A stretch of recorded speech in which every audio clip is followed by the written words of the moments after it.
Welcome to Plan Elevate Repeat, your go-to channel for thoughtful design and sustainable architecture.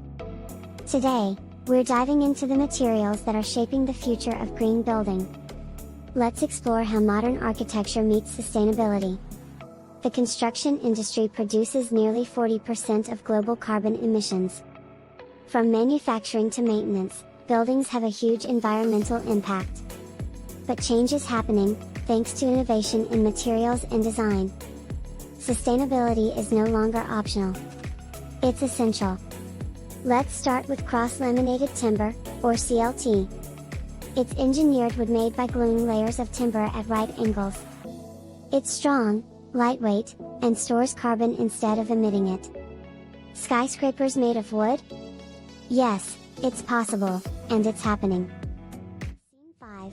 Recycled and upcycled materials. Reusing materials is one of the smartest things we can do.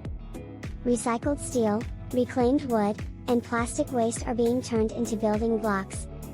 These materials reduce landfill waste and cut down on the need for virgin resources.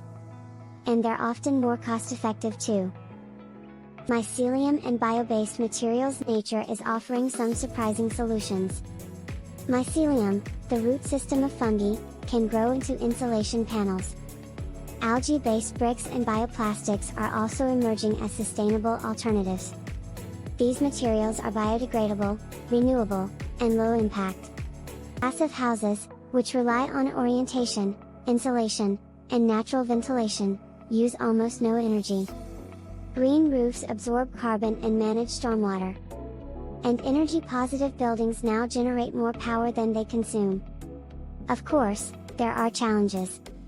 Cost, availability, and building codes can slow down adoption. Which sustainable material are you most excited about? Drop it in the comments below. If you enjoyed this video, like and subscribe for more content on sustainable design, here on Plan Elevate Repeat. Together, let's build a better tomorrow, one layer at a time.